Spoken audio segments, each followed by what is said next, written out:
በአንድነት ሆነው ተስማሙ።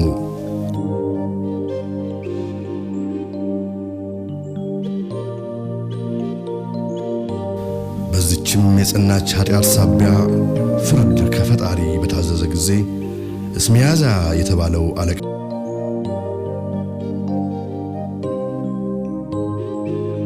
ይህ ምስጢራዊ ዕውቀትና ትምህርት በኋላ ዘመን ለሰዎች ልጆች መጥፊያቸው የሚሆን የዓለምን ክፉ ለውጥ ሁሉ ያመጣ ትምህርት ነው።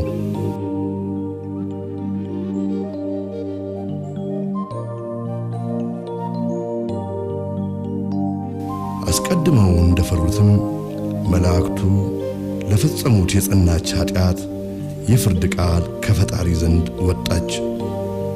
ይህችንም እርግማን የተቀላቀለባት ከፈጣሪ የታዘዘች የፍርድ ቃል እንዲነግራቸው በበጎ ሥራው ሳቢያ ከሰዎች ሁሉ አስቀድሞ ጸሐፍትና የእግዚአብሔር ምስክር እንዲሆን ተመርጦ በሕይወት ሳለ ወደ ሰማይ የተነጠቀው የያሬድ ልጅ ጻድቁ ሰው ኢትዮጵያዊው ሄኖክ ወደ እነርሱ ተላከ።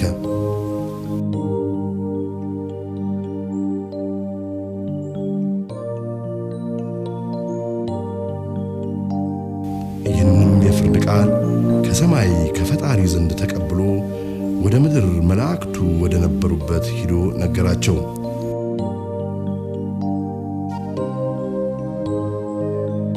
ይህ የፍርድ ቃል መላእክቱና ሚስቶቻቸው እንዲሁም ልጆቻቸውና የልጅ ልጆቻቸው ለፈጸሙት የጸናች ኃጢአት መቼም ቢሆን ከፈጣሪ ዘንድ ምሕረት እንደማያገኙ ወይም እንደማይደረግላቸው የሚደነግግ አስደንጋጭ የሆነ የፍርድ ቃል ነበር።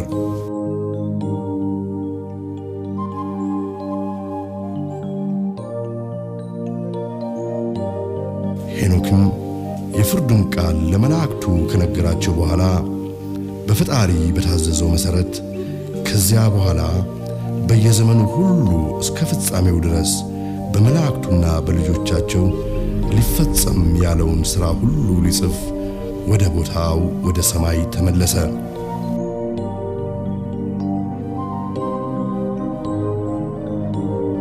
ከጊዜ በኋላም ይህ ሄኖክ ያመነበትና በሰማይ ባሉ ቅዱሳን መላእክትም እየተረዳ ያየው የሰዎች ልጆችንና በምድር ሥጋ ለብሰው የሚኖሩ የመላእክትን ነገር የሚመሰክር መጽሐፍ ይሄው መጽሐፈ ሄኖክ ከጊዜ በኋላ ኢትዮጵያ ተብላ በምትጠራ ምድር ተገኘ።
የሰይጣን ትልቁ ችሎታው በዚህ ዓለም ሲሰራና ሲኖር ራሱን እንደሌለ አድርጎ ማቅረቡ ነው።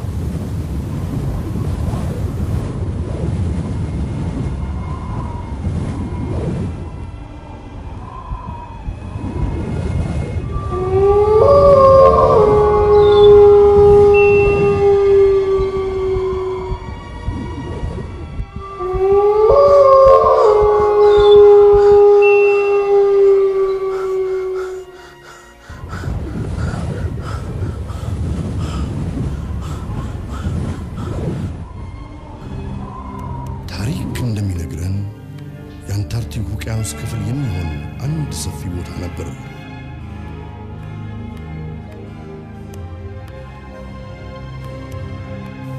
በዚህ ቦታ በክፉ ስራቸው ሳቢያ በምድር ተወስነው እንዲኖሩ የተፈረደባቸው የሰው ሥጋ የለበሱ መላእክት ነበሩ። እነዚህ ሥጋ ለብሰው በምድር ላይ የሚኖሩ መላእክት አሪያንስ በመባል ይታወቃሉ።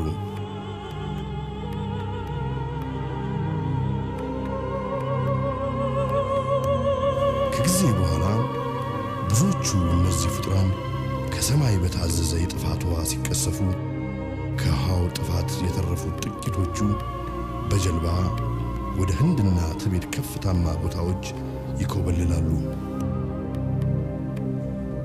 በዚህም በደረሱበት አዲስ ምድር ከተማ ይከተማሉ።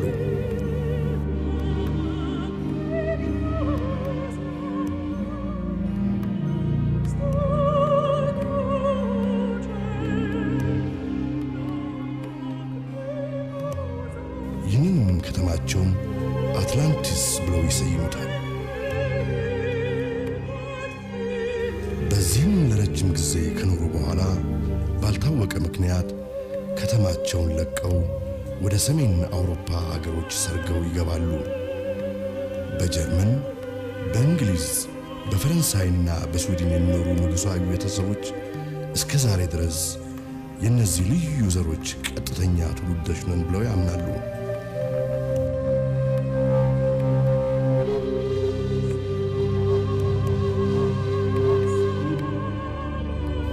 ይህ ፊልም የእነሱ የቅርብ ጊዜ ታሪክ ነው።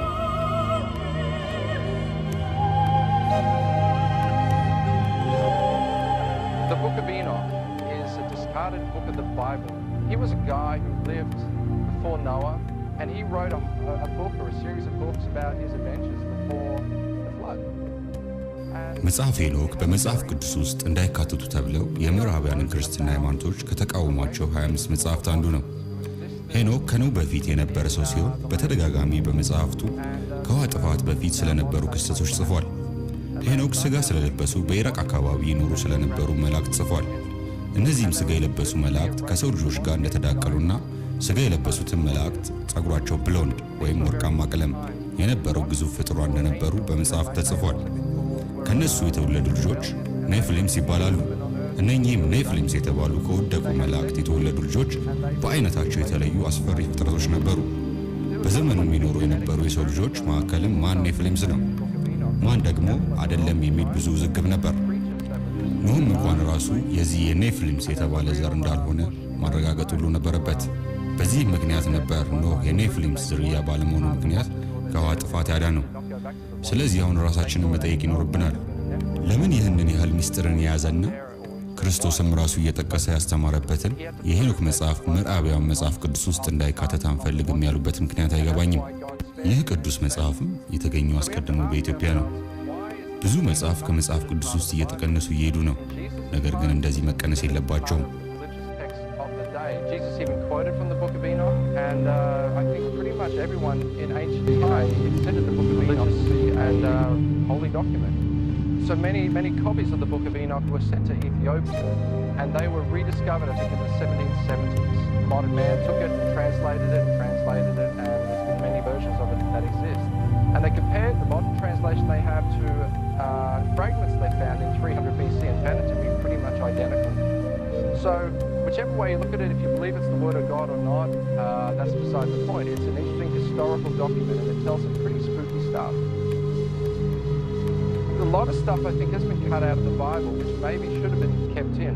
I think Moses probably considered it, the Book of Enoch, the Word of God, because he said he even mentioned the Nephilim himself in Genesis. So it was considered common knowledge that the Nephilim existed, at least when the Bible was written, or the Book of Genesis was written. So he's obviously referring to something very specific. And the interesting thing was the Nephilim, as it says in Genesis, were not wiped out. They existed after the Great Flood as well. So, I mean, there was a lot of strange things going on that are kind of mysterious to us. ከዓለም ክፍል ሁሉ የተሰበሰቡ የጥንት ታሪክ መዛግብቶችም ስለ እነዚህ ልዩ ፍጡራን በዓለማችን ስለመኖራቸው ሳይናገሩ አልቀሩም። የጃፓን ሀገሮችና የህዝቦች የጥንት ታሪክ ጽሑፎች ከሰማይ የወደቁ መላእክት በምድር ካሉ ከሰው ልጆች ጋር ስለመዳቀላቸው የሚተርኩ ጽሑፎች በሰፊው ያሉ ኮሊንስ የተባሉት ጸሐፊ እስከ ዛሬ 100 ዓመት ድረስ እነዚህ የወደቁ መላእክት ልጆች ኔፍሊምስ በስኮትላንድ በተደጋጋሚ ይወለዱ እንደነበር The Legacy of the Fallen Angels በሚባለው ጥናታዊ ጽሑፋቸው ይዘግባሉ።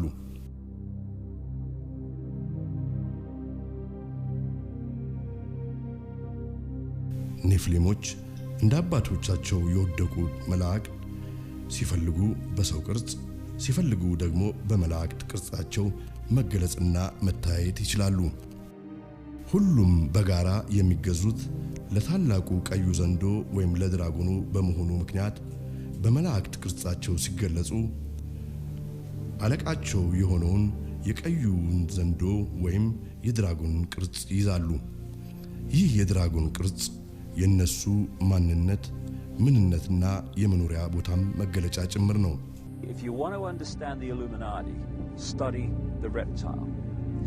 And ኢሉሚናቲ የሚባለው ሰይጣናዊውን የዓለም መንግሥት ለማምጣት የሚሰራውን ሚስጥራዊ ድርጅት ለመረዳት ከፈለግን የእባብ ዝርያዎችን ማጥናት ግድ ይለናል። የእባብ ዝርያዎች አፈጣጠራቸው እንደ ሰው ልጆች የህሊና ፍርድ ያገናዘበ ወይም ርኅራኄ በማድረግ ላይ የተመሰረተ ሳይሆን ጨካኝና የአውሬ መንፈስ የተሞላው ነው። ከንጉሣዊ ቤተሰብ የሆኑትና እነኚህ ከወደቁ መላእክት የዘር ሐረግ ግንድ የሆኑ ሰዎች የአምልኮ ሰይጣን ሥርዓት በልጆቻቸው ላይ ገና ከልጅነታቸው ጀምሮ የሚያደርጉበት ምክንያት ይህን ልጆቻቸው ከዘር የወረሱትን የአውሬ መንፈስ ቀስ በቀስ በልጆቻቸው ውስጥ እያደገ እንዲሄድ ለማድረግ ነው። it can happen very young if that's when these families put their children through these rituals to activate it, or it can happen later in life. And once it's activated, then they start to change personality. ታዲያ እነኚህ ኔፍሊሞች በአሁኑ ወቅት አይወለዱም ወይም አባቶቻቸው የሆኑት የወደቁ መላእክት በአሁኑ ወቅት በዚህ ዓለም የሉም ማለት ሳይሆን እነዚህ በክደታቸው ሳቢያ የቀዩ ዘንዶ ወይም የድራጎኑ ልጆች እየተባሉ የሚታወቁት ልዩ ዘሮች ወይም the serpent race ከጊዜ በኋላ ራሳቸውን በምስጢራዊ ድርጅቶች ወይም secret societies ስር አዋቅረው በዓለም ላይ ሊያመጡት ስላሰቡት አዲስ የዓለም መንግሥት በስውር መንቀሳቀስ ከጀመሩበት ጊዜ አንስቶ ራሳቸውንና ማንነታቸውን ከመላው የዓለም ሕዝብ ድብቅ እንዲሆን አድርገዋል።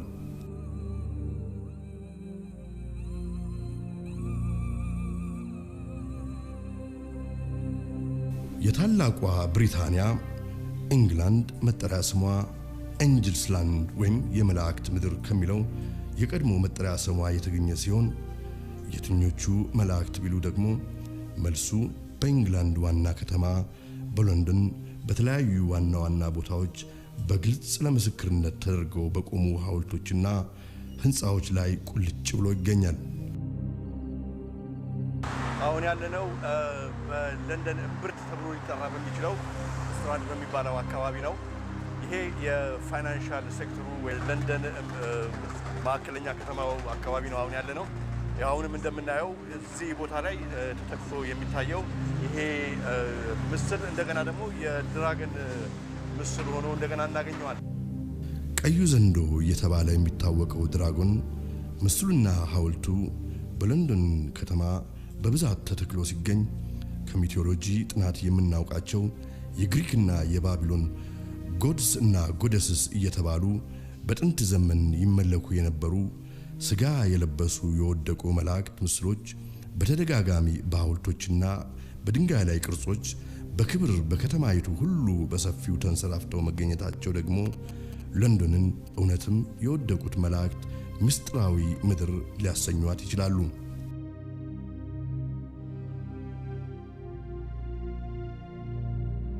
ቀደም ሲል እንዳነሳነው አንድሩ ኮሊንስ The Fallen Angels በሚባለው መጽሐፋቸው እንደገለጹት የእንግሊዝ መስራች አባቶች ስጋ ከለበሱ መላእክት የተወለዱ ኃያላን ፍጡራን ወይም ሱፐርሜን ስለመሆናቸው የሚናገሩ ብዙ የቀደሙ የታሪክ መረጃዎች ስለመኖራቸው በጽሑፋቸው የገለጹ ሲሆን ሮበርት ሎማስ የተባሉ ጸሐፊ ደግሞ ዘ ኢንቪዚብል ኮሌጅ በሚባል ታላቅ መጽሐፋቸው እንዳሰፈሩት በ1660 እንደ አውሮፓውያን አቆጣጠር ዘ ኢንቪዚብል ኮሌጅ በመባል የሚታወቅ ሚስጥራዊ ማህበር ከንጉሳዊ ወገን በሆኑ ታላቅ ሰዎች በእንግሊዝ እንደተመሰረተና የማህበሩም ዓላማ ስውር የሆነና ከመናፍስት የተገኘ ጥበብን በሳይንስ ስም አድርጎ ለዓለም ሕዝብ ለማስተዋወቅ የሚቻልበትን መንገድ የቀየሰ ማህበር እንደነበር በማስረጃ ደግፈው ይጽፋሉ።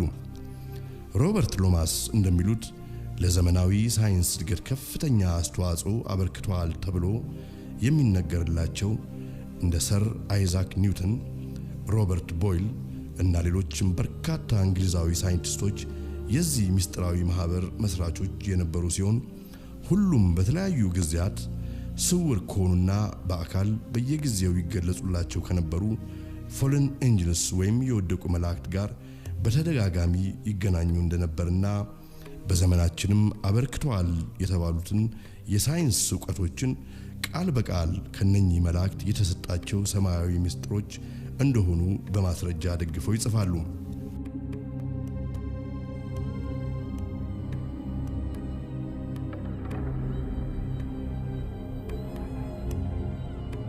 Why, when you look at the ancient accounts of the ancient gods, do you again and again see this reoccurring theme of the serpent race? ለምንድነው ብዙ በዚህ ዙሪያ ተጽፈው የተገኙ የዓለም ጥንተ ታሪክ መጻሕፍትን ስናገላብጥ በተደጋጋሚ የእባብ ዝርያዎች በዓለማችን ስለመኖራቸው እናነበው?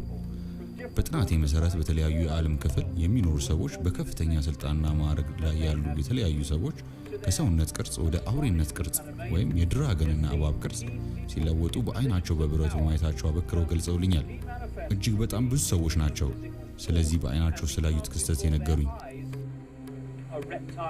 Reptilian figure. Yes, I have seen at rituals, I have seen George Bush.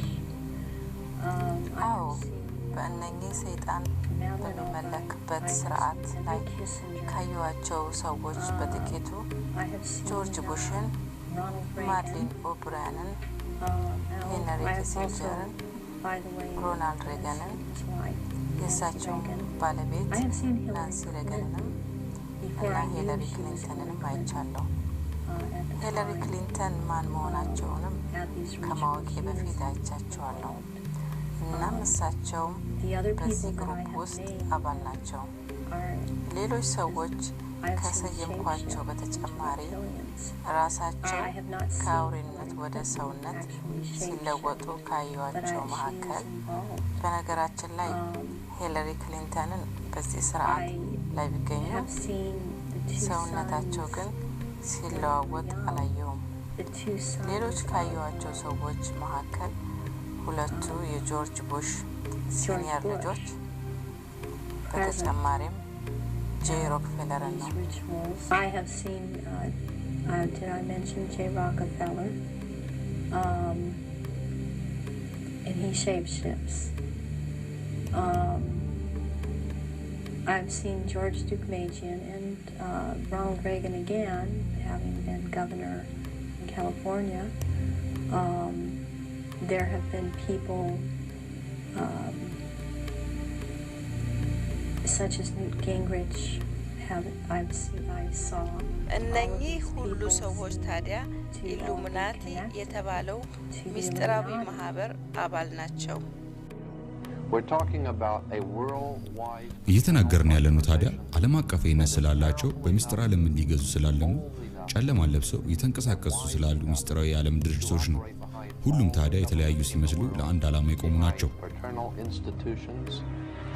monetary systems in the world, and yes, they are in fact connected. በእርግጥ ከጀርባ ሆኖ ያለው እኔ ሁልጊዜ እናገራለሁ እኮ ከፈጣሪ ስራ ውጪ የሆነው ብዙ በዓለማችን የሚሰራ ወይም የተሰራ ስራ በእነሱ የተሰራ ነው እያልኩ እናገራለሁ።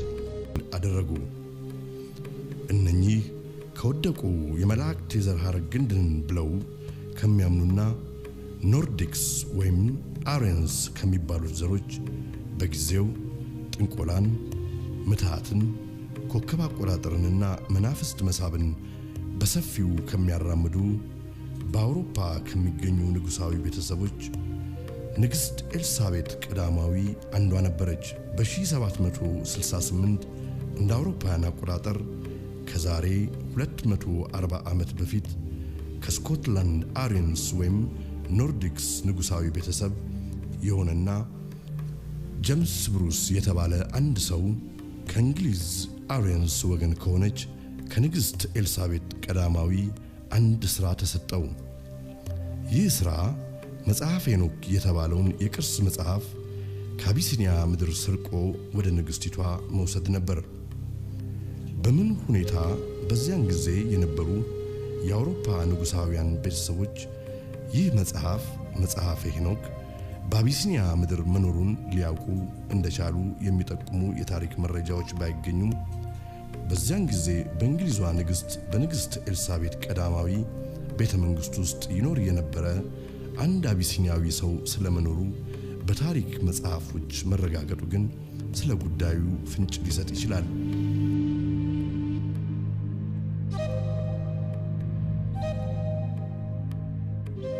ከጄምስ ብሩስ ቀደም ብሎ በ1603 እንደ አውሮፓውያን አቆጣጠር ፔድሮ ፓይዝ የተባለ ፖርቹጊዛዊ እሱም ዘ ጄሱዊትስ ከሚባል በፖርቹጊዝና በጣሊያን ውስጥ ከሚገኝ የፍሪሜሰንሪ ማህበር ቅርንጫፍ የወጣ ሰው ወደ አቢሲኒያ ተጉዞ እንደነበር በታሪክ መጽሐፍት ላይ ተጽፎ ይነበባል።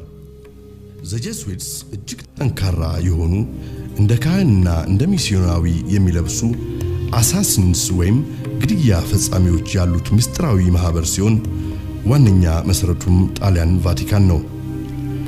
ፔድሮ ፓይዝ ከአቢሲኒያ ለቆ ሲወጣ በርካታ የቅርስ መጽሐፍትን ከመውሰዱም በላይ ከ1670 እስከ 1620 እንደ አውሮፓውያን አቆጣጠር በአቢሲኒያ በነበረበት ጊዜ በዘመኑ የአቢሲኒያ ንጉስ የነበሩትን አጼ ሱስንዮስን ከኦርቶዶክስ ተዋህዶ ሃይማኖት ለውጦ ካቶሊክ በማድረጉ በዚህ ክስተት ሳቢያ ከ8000 በላይ የሚሆኑ አቢሲኒያውያን ሕይወታቸውን እንዲያጡ ምክንያት ሆኗል። ከጊዜ በኋላም ፔድሮ ፓይዝ በኢትዮጵያ ቤተክርስቲያን ላይ ስለፈጠረው ችግር በኩራት ሲናገር ኢትዮጵያኖች ለአንድና ለመጨረሻ ጊዜ ሊነቅሉት የማይቻላቸው መርፌ ሰክቼባቸው መጣው ብሎ መናገሩን የተለያዩ የታሪክ መጽሐፍት ከዚህ ታሪክ ጋር እባሪ አድርገው ይገልጹታል። ይህ በፔድሮ ፓይዝ የተበተነው መርዝ እስከዛሬ ድረስ በኢትዮጵያ የኦርቶዶክስ ተዋህዶ ቤተክርስቲያን ውስጥ ጸጋና ቅባት እየተባለ የሚታወቀው መለያየትን ያመጣ የጄሱዊቱ የፔድሮ ፓይዝ መርዝ ነው። Infiltration of churches and religious institutions as well as government that cover a tremendous number of institutions. And the purpose of that infiltration was ዓላማችን የነበረው እንዴት አድርገን በመንግስቶቻቸውና በቤተክርስቲያናቸው ውስጥ ሰርገን እንደምንገባ ማመቻቸት ነበር። የዚህ ዓላማችን የመጨረሻ ግቡ ያነጣጠረው በዚህ ዓለም አዲስ በእኛ የሚመራ የዓለም ሃይማኖትና መንግስት ለመፍጠር ነው። ከድሮም ቢሆን በቫቲካን ያለን የጄሱዊቶች ዓላማ ይህ ነው። ይህንንም ነበር ከድሮም ጀምረን ስናመቻች የነበረው።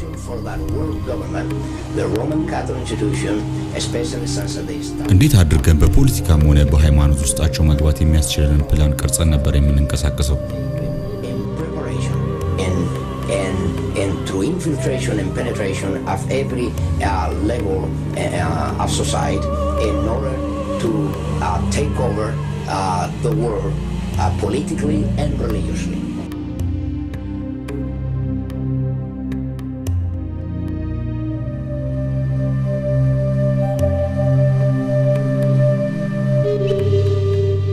ጄምስ ብሩስ ወደ ኢትዮጵያ ከመዝለቁ በፊት በሱዳን ይገኝ በነበረ የጄሱዊት ካምፕ ውስጥ ፔድሮ ፓይዝን ለጥቂት ጊዜ አግኝቶ አነጋግሮት እንደነበር አንዳንድ የታሪክ መረጃዎች ይጠቁማሉ። ከዚህም ቆይታ በኋላ ነበር ጄምስ ብሩስ ወደ ኢትዮጵያ ጉዞውን ያቀናው። ጉዳዩን ሚስጥር ለማድረግ ሲባል የኬንያርዱ የጄምስ ብሩስ ጉዞ ምክንያቱ ተቀይሮ የአባይን ወንዝ መጀመሪያ ለማወቅ በሚል ሽፋን እንዲንቀሳቀስም ተደረገ።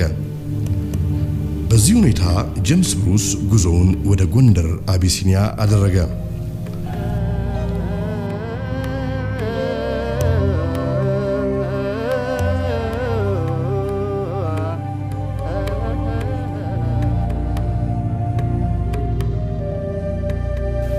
በጎንደር አቢሲኒያ በካፋ የሚባሉት የሀገሪቱ ንጉስ ስለሞቱ በመትኩ በእድሜው በጣም ልጅ የሆነው ልጃቸው ልጅ ኢያሱ ዙፋን ይዞ የሚያስተዳድርበት ወቅት ነበር።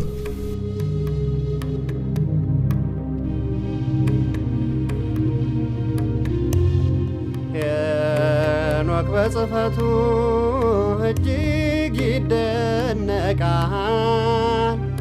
ነገር ግን እንደኛ መች ይጠነቀቃል? ነገር ግን እንደኛ መች ይጠነቀቃል? ኦ አዳም መሬት አንተ የተባለውን ቃል ኦ አዳም መሬት አንተ መንግሥት ባላቸው በካፋ ከሞተ በኋላ የባላቸውን ወንድም ምልምል ኢያሱን ሲይዙ ይሄ በቤተ መንግሥት ውስጥ ማስፈልግ ስራ ነው። እንዴት የባላቸውን ወንድም ሁለተኛ ይዛሉ ብለው ከቤተ መንግሥታችን ተውጣ ብለው ሲያስወጣት መጣ ነው ቤተ መንግሥት በዚህ ሰዓት የተቀመጠች ነበር።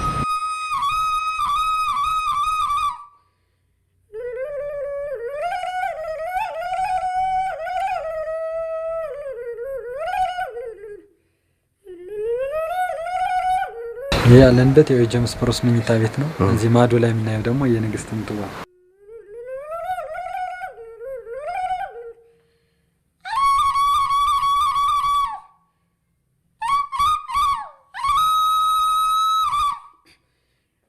ጀምስ ፕሮስ ከውጭ ሲመጣ ታወተ ጽዮንን ፍለጋ ነው የሚባለው። ለ5 ዓመት ያለ ኢትዮጵያን ታሪክ ልጻፍ ብሎ ከተቀመጠ በኋላ ሲወጣ ግን የቅርስ መጽሐፎችን ይዞ እንደወጣ ነው የሚታወቀው። መጽሐፎቹ ያው ጠፍተዋል። እሱ የጻፈው አሁን እዚህ ብዙ የሚታወቅ የለም። ግን እዚህ ንግስት ምጥዋ የፈረስ ቆዳ አስፍቀው የጻፏቸው ብራና መጽሐፍቶች ብዙ መጽሐፍቶች ጠፍተዋል እና እሱን የወሰደ አንዱ አግዮን ገነትን ይዞራል በኢትዮጵያ ምድር አለ። ገነት ኢትዮጵያ ለመሆኑ አልተጠረጠርንም። አሁን አዳም በገነት ነው የተፈጠረ እንበላ ያሳፍረኛል? አያሳፍረኝም። እንግዲያው ሄኖክም ኢትዮጵያዊ ነው ማለት ያሳፍረኛል? አያሳፍረኝም። ሄኖክም ኢትዮጵያዊ ነው። መጽሐፉም የተገኘው ሄኖክ በኢትዮጵያ ነው። የእናቴ ልጅ ያዘኝ ይሄን ይዘው ነው እንግዲህ አባቶቻችን ያዳም 7ኛ ልጁ ሄኖክ ኢትዮጵያዊ ነው የሚሉት። ሄኖክ የጻፈው ማቀው እስካሁን አባቴ ነገሩኝ ሁለቱ በእጄ ገብቷል። መጽሐፍ ሄኖክና ራእዩን በእጄ ተጻፈ ኮፒው አለኝ ቤት። እንግዲህ ራእየ ሄኖክ አለ። አሁን መጽሐፍ ሄኖክ ራእየ ሄኖክ። ሌላው አባቴ ሲናገሩ ምሰማው መጽሐፍ ምስጢር የሚባል መጽሐፍ አለ። መቼም ነጩ ዓለም አለ ምክንያት አመጣም ዝቻለ።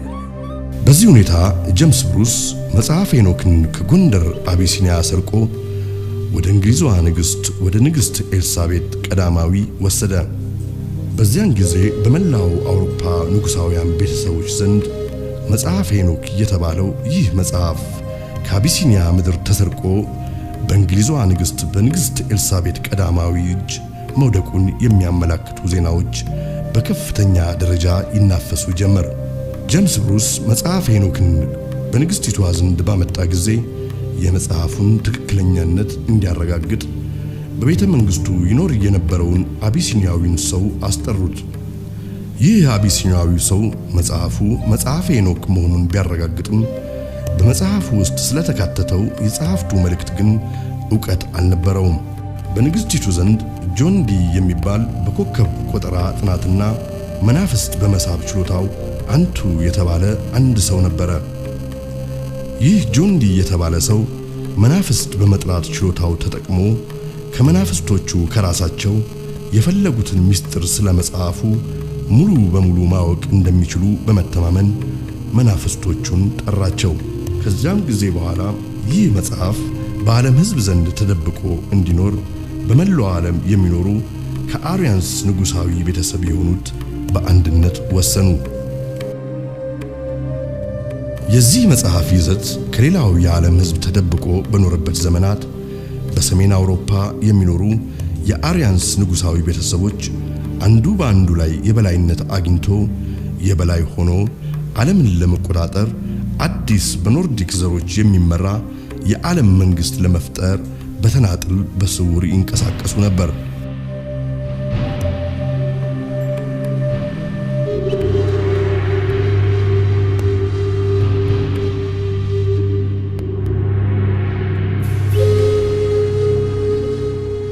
በ1935 እንደ አውሮፓውያን አቆጣጠር የአሪያንስ ዘር መንግስትን በምድር ላይ ለመመስረት ብሎ ያለመ አንድ ሰው ተነሳ። ይህ ሰው ጀርመናዊው አዶልፍ ሂትለር ነበር። ይህ አዲሱ የዓለም መንግስት የሚመራው በጀርመን ከአሪያንስ ዘር በሆኑ ልዩ ፍጥሯን ወይም ሱፐርሜን እንደሚሆንም አዶልፍ ሂትለር ከጅምሩ አስታወቀ።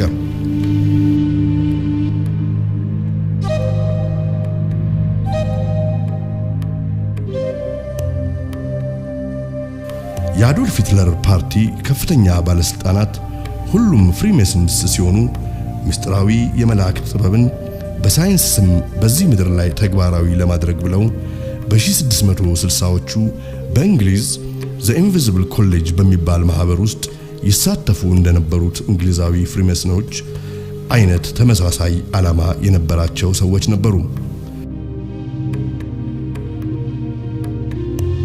ይህም ዓላማ ዓለምንና የዓለምን ህዝብ ሙሉ በሙሉ ለመቆጣጠር ያለመና አዲሱን የዓለም መንግስት በምድር ላይ ለመመስረት ያነጣጠረ ዓላማ ነበር።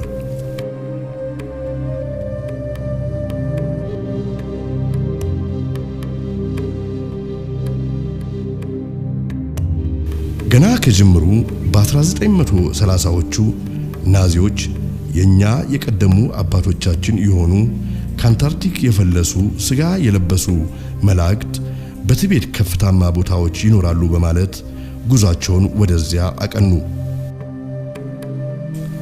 በናዚዎች እምነት እነዚህ የቀደሙ አባቶቻቸው አሁን በአዶልፍ ሂትለር ሊመሰረት የታቀደው አዲስ ዓለም አቀፍ መንግስትና ዓለም አቀፍ ሃይማኖት ዋነኛ መሰረቶች ናቸው። ይህ እቅድ ከተሳካ አዶልፍ ሂትለርን የአዲሱ የዓለም መንግስት መሲህ እንዲሁም የአዲሱ ሃይማኖት ሊቀ ካህን ያደርገዋል። በአዶልፍ ሂትለር ሰይጣናዊ እምነት መሰረት በጀርመን የሚኖር የአሪያንስ ዘር ከጊዜ በኋላ ሙታን ከሆኑ የሰው ልጆች ጋር በመዳቀሉ የመላእክት ባህሪውን አጥቷል። ናዚዎች ቲቤት በደረሱ ጊዜ በቲቤት ይኖሩ የነበሩትን ህዝቦች አንድ በአንድ ወደ ናዚ ዶክተሮች እያስቀረቡ ሰውነታቸውን ማስመርመር ጀመሩ።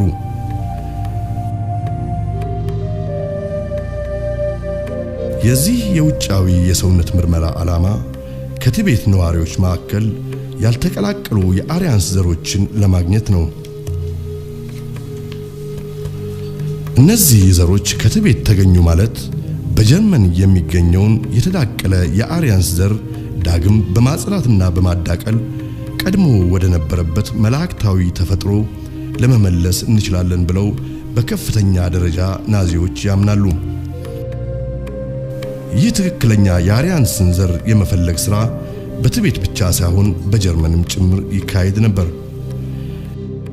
የኤስኤስ የጦር አባል ለመሆን የሚፈልግ ማንኛውም ጀርመናዊ ረጅም ጸጉሩ ወርቃማ ወይም ብሎንድ የሆነ የአይኑ ቀለም ደግሞ ሰማያዊ የሆነና እንደ አውሮፓውያን አቆጣጠር እስከ 1850 ዓመተ ምህረት ድረስ ወደ ኋላ ሄዶ ያልተቀላቀለ ንጹህ የጀርመን አሪያንስ ዘር መሆኑን በማስረጃ ደግፎ ማረጋገጥ የሚችል መሆን አለበት። የኤስኤስ ወታደሮች የአሪያንስ ትውልድ እንዲበዛም በማሰብ ወታደሮቹ በጋብቻም ሆነ ከጋብቻ ውጪ ንጹህ የአሪያንስ ዘር መሆናቸው ከተመሰከረላቸው የጀርመን ሴቶች ጋራ ልቅ የሆነ የግብረ ሥጋ ግንኙነት እንዲያደርጉም በፓርቲው በእጅጉ ይገፋፉ ነበር። በዚህ ሁኔታ ከ1935 እስከ 1945 እንደ አውሮፓውያን አቆጣጠር ብቻ 11000 ልጆች በዚህ አይነት ተወልደው በመንግስት ያድጉ ነበር።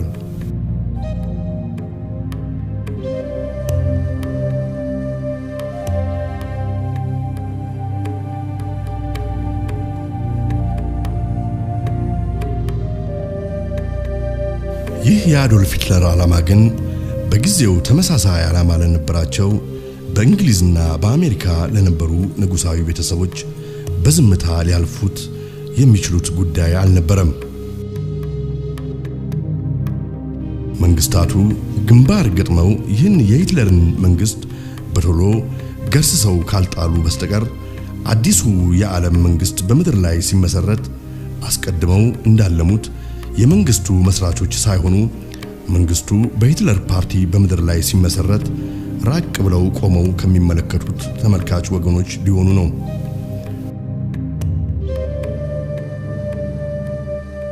ጉዳዩ አፋጣኝ መፍትሄ የሚያሻው ጉዳይ ነበር። በ1945 እንደ አውሮፓውያን አቆጣጠር የእንግሊዝ የአሪያንስ ዘሮች ኃይል ከአሜሪካን የአሪያንስ ዘሮች ኃይል ጋር ግንባር ፈጥሮ የሂትለርን የጀርመን አሪያንስ ጦር ድል ነስቶ አንኮታኮተው። የጀርመን የአሪያንስ ወይም የኖርዲክስ ዘሮች ኃይል ከዓለም ፊት ሲጠፋ የተጣመረው የእንግሊዝና የአሜሪካ የአሪያንስ ዘሮች ታሪክ ግን ሌላ አዲስ ምዕራፍ ከፈተ።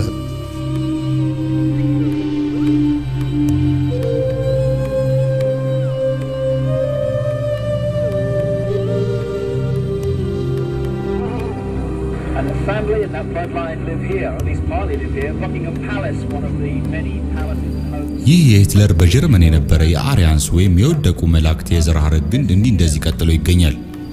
ባኪንግሃም በሚባለው የእንግሊዝ ንጉሳዊ ቤተሰቦች ቤተ መንግስት ውስጥ ያሉ እነዚህ ንጉሳዊ ቤተሰቦች ከዚያው ከጀርመን የአሪያንስ የዘር ግን የወጡና በደም የተሳሰሩ ናቸው። And on Prince Philip's side, the husband of the Queen of England, he's a Mountbatten, which is really Battenberg. Again, another German line. In 1917, they changed the name from Battenberg to Mountbatten, from the House of Saxe-Coburg to Windsor, because at that time, you may recall, the German nation and the British nation were knocking hell out of each other in the trenches of northern France. And it was good PR from the British royal family's point of view to just change their name to sound more English.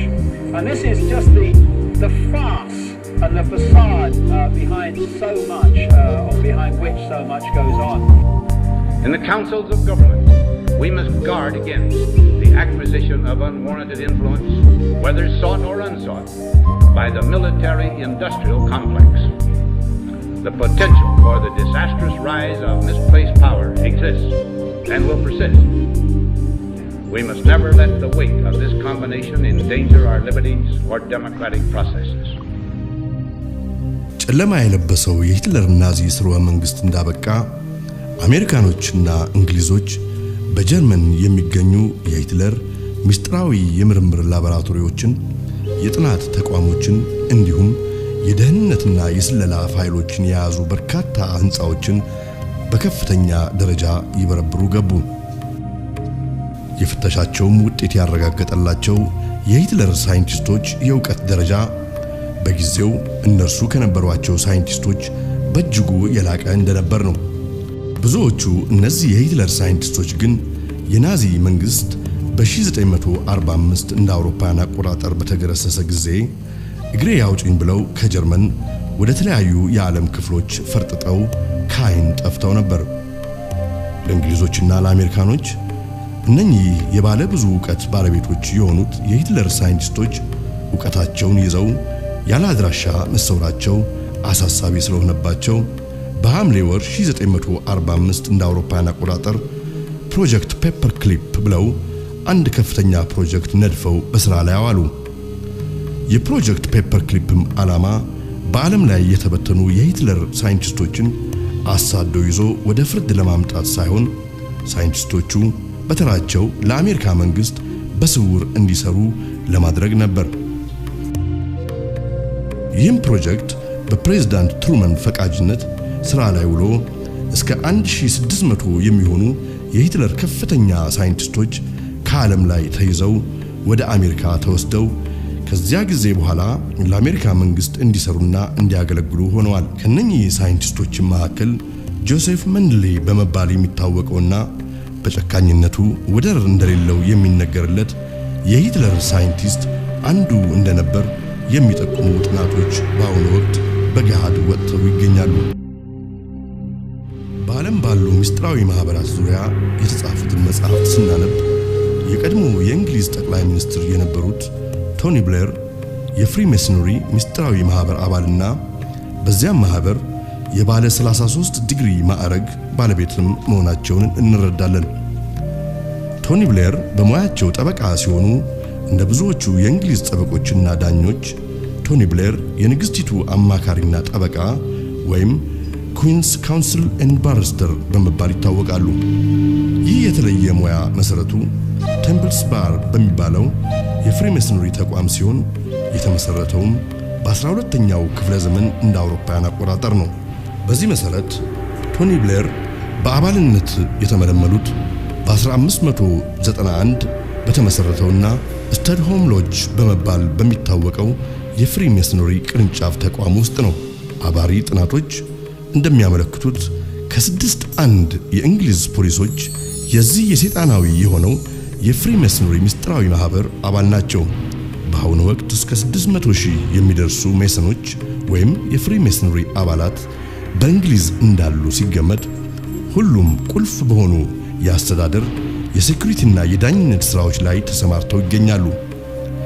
ዳግማዊ ንግስት ኤልዛቤትም ራሳቸው የፍሪሜሰነሪ አባል ሲሆኑ በዚህ ማህበር ውስጥ ግራንድ ፓትሮነስ ኦፍ ኢንተርናሽናል ፍሪሜሰነሪ የሚባል ትልቅ ስልጣን አላቸው። ዘ ብራዘርሁድ የተባለው ታዋቂ መጽሐፍን የጻፉት ስቲቨን ስናይድ እንደሚሉት ዌስትሚኒስተር እየተባለ የሚታወቀው የእንግሊዝ ቤተ መንግስት ለብዙ አምልኮተ ሰይጣን ስርዓቶች የመገልገያ ቦታም ጭምር ነው። ናይት እንደሚሉት ብዙዎቹ እነዚህ ስርዓቶች የሰው ልጆችንም በመሰዋት ላይም የተመሰረቱ ናቸው።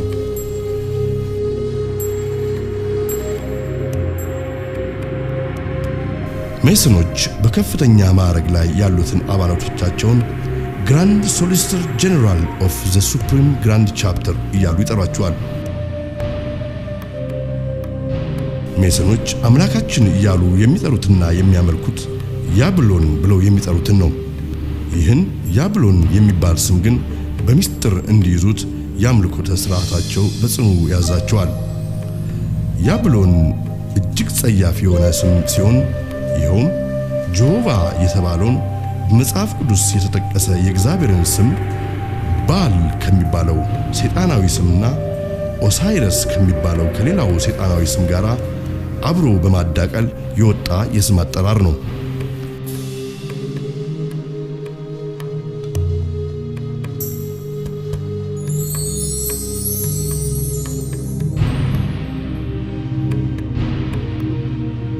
በሌላ አነጋገር ያብሎን ማለት ሰይጣን እንደ እግዚአብሔር ራሱን በአንድነትና በሶስትነት ልመለክ ይገባኛል ብሎ የሚያቀርብበት የስም አጠራር ነው።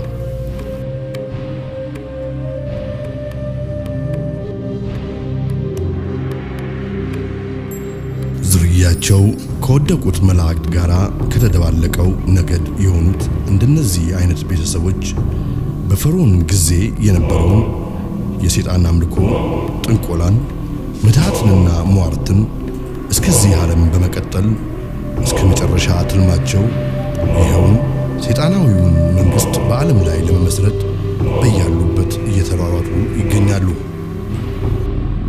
የዚህ የተባለው ሰይጣናዊ መንግስት ወይም ዘ ኒው ወርልድ ኦርደር እየተባለ የሚጠራው ዋነኛ ጽሕፈት ቤት ከተሞች ሎንደን እንግሊዝና ዋሽንግተን ዲሲ አሜሪካ ናቸው። ሁለቱም ከተሞች ከታሪካቸውና ከመሰራረታቸው አንስቶ በፈርዖን ጊዜ እንደነበረው የሰይጣን አምልኮትን፣ ጥንቆላን እና ምትሃትን መሰረት ያደረገ ነው። ይህ ማለት በእነኚህ ሁለት ከተሞች ውስጥ ያለውን የፈጠጠ ጉድ ለማየት ማየት የሚችል አይን፣ ለመስማትም መስማት የሚችል ጆሮ ያስፈልጋል። ይህም የተባለበት ምክንያት የሁለቱ ከተሞች ሚስጥር በምልክቶች በቁጥሮችና በኮከብ አቆጣጠር ጥበብ የተመሰረተ ስለሆነ ይህን መረዳት ለሚችል ሰው ግልጽ ሲሆን መረዳት ለማይችል ሰው ደግሞ በጣም የተደበቀ ነው። ዋሽንግተን ዲሲ ወይም የኮሎምቢያ ግዛት ዋሽንግተን ልክ እንደ ሎንደን እንግሊዝ የድራጎን ወይም ደግሞ የቀዩ ዘንዶ ኃይልን መሰረት ባደረገ ፍሪሜሰነሪ በመባል በሚታወቀው በአምልኮተ ሰይጣን ሃይማኖት ዘርፍ ውስጥ ባለ ቡድን ይህም ከቀራጮቹ ወገን በሆኑት የተነደፈና የተከተመ ከተማ ነው።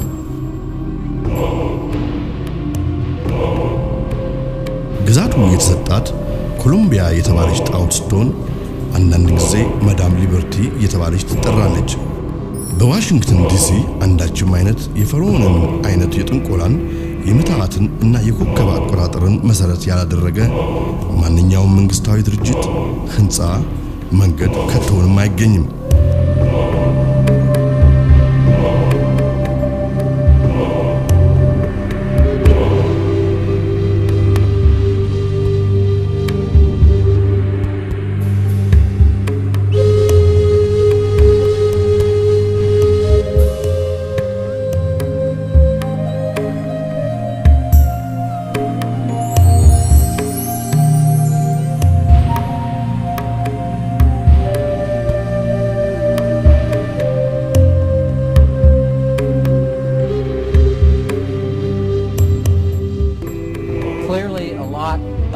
Designers and architects of Washington, D.C.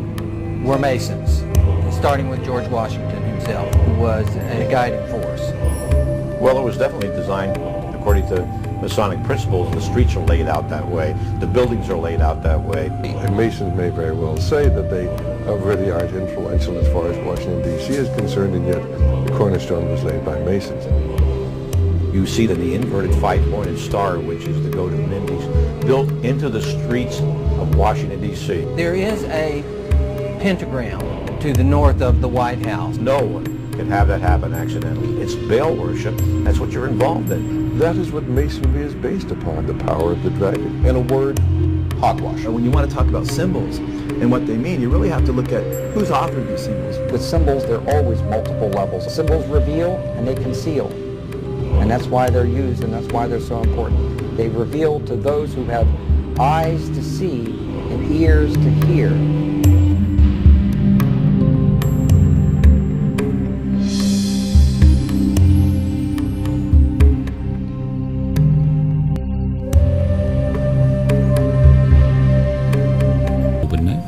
የምናየው እኮ የፍሪመሰንን ሥርዓተ ሹመት ነው።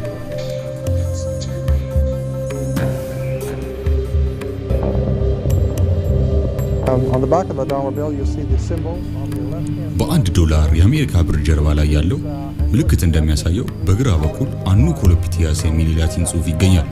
ትርጉሙም የማህበራችን ዓላማ ከግብ ደረሰ ማለት ነው።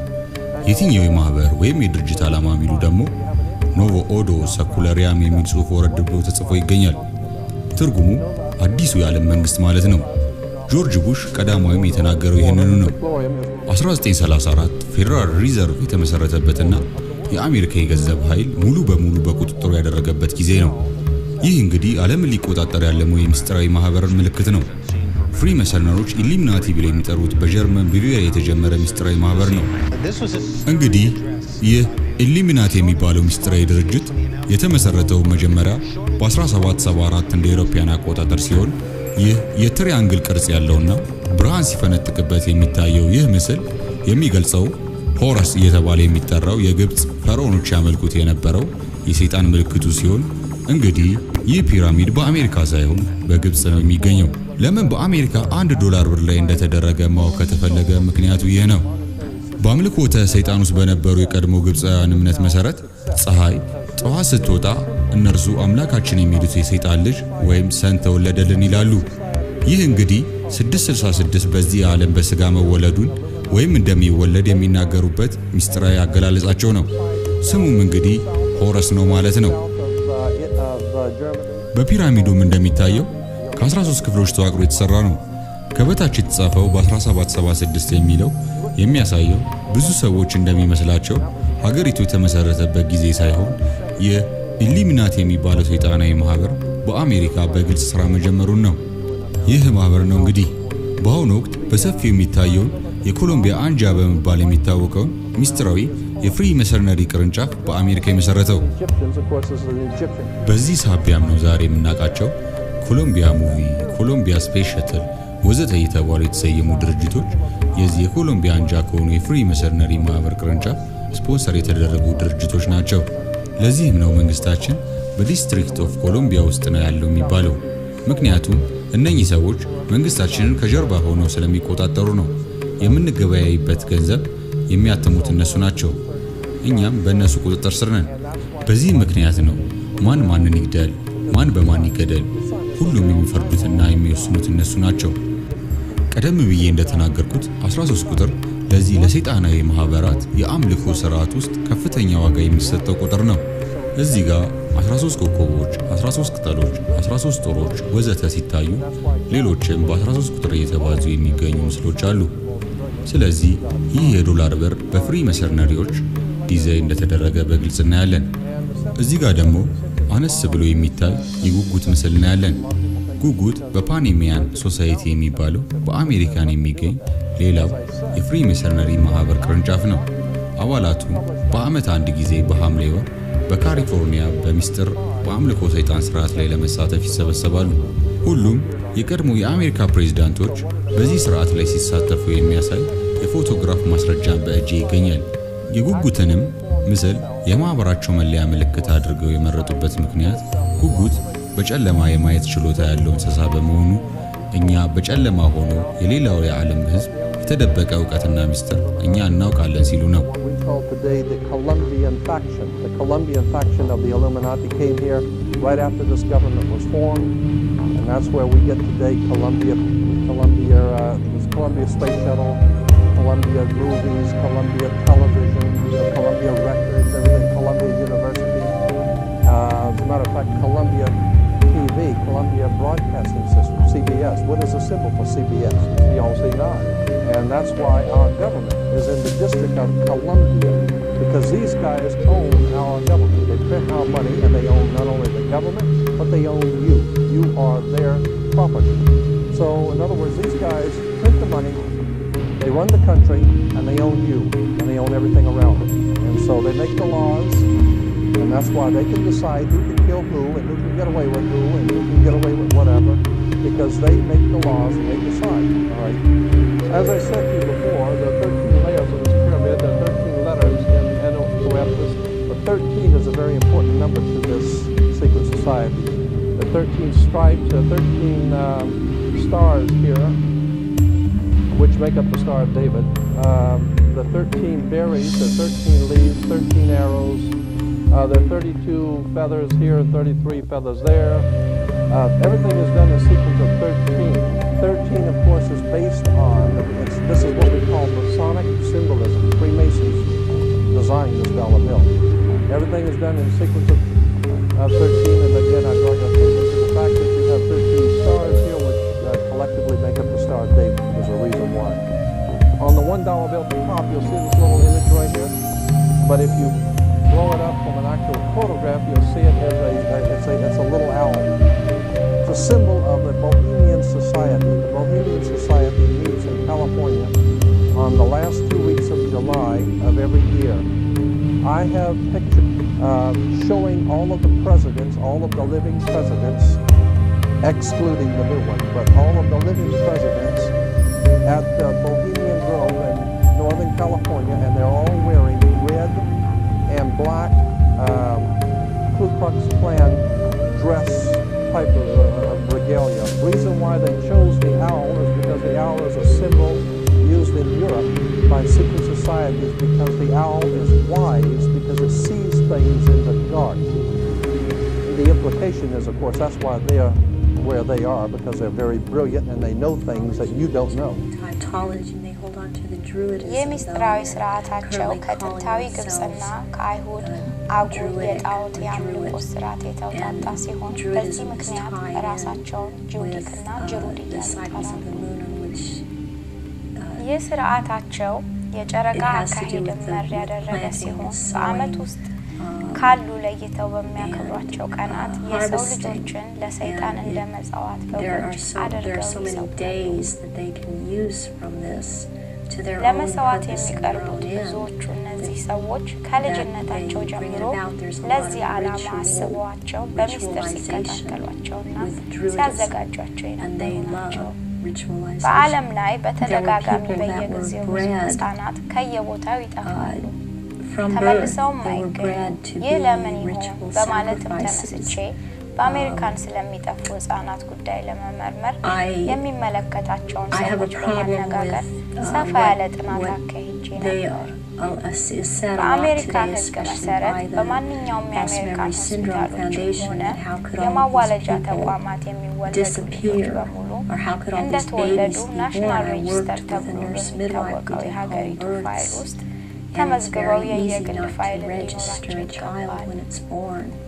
ነገር ግን ብዙዎቹ እነዚህ ጠፍተው የሚቀሩት ህፃናት እንዳልተወለዱና መንግስትም እንደማያውቃቸው በናሽናል ሬጂስተር ፋይል ውስጥም እንዳልተመዘገቡ የተደረገ የሚጠፉና ለዚህ እኩይ ተግባር ህይወታቸውን የሚያጠፋቸው ሌሎቹ ህፃናት ደግሞ ተሰርቀው የሚመጡት ከሶስተኛው የዓለም ክፍል ሲሆን በተለያየ በእርዳታና በጉዲፈቻ ወይንም አዳፕሽን ሰበብ በየጊዜው ከየቦታው እየተጋዙ እየመጡ በአምልኮተ ሰይጣን ስርዓት ላይ የመሰዋት በጎች ተደርገው እየተሰዉ ደማቸው በግፍ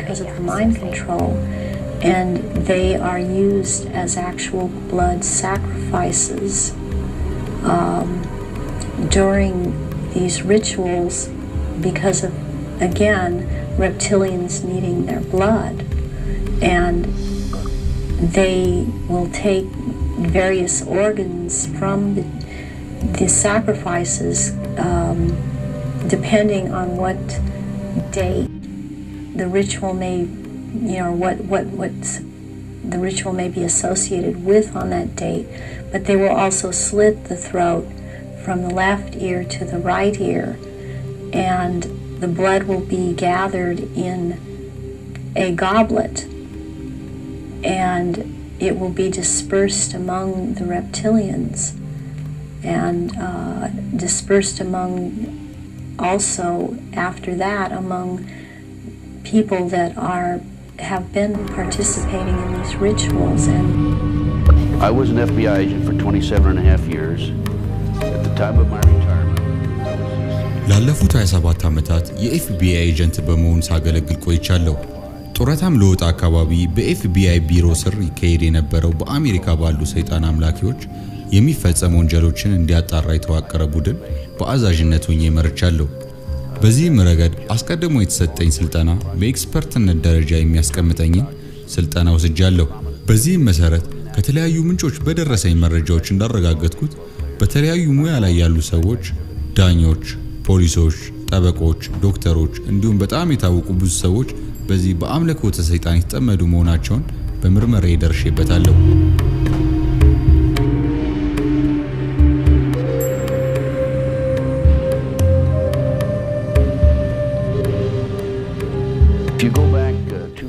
በጀርባ ያላቸው ዓላማ የሰው ልጆችን አእምሮ ወይም አስተሳሰብ በመቆጣጠር በሰይጣን መንገድ መላው ዓለምን በመቆጣጠር አዲስ ሰይጣን የዓለም መንግስት በመድር ላይ ለመመስረት ነው።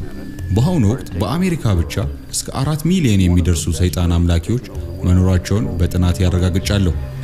and to take over a country through the control of the minds.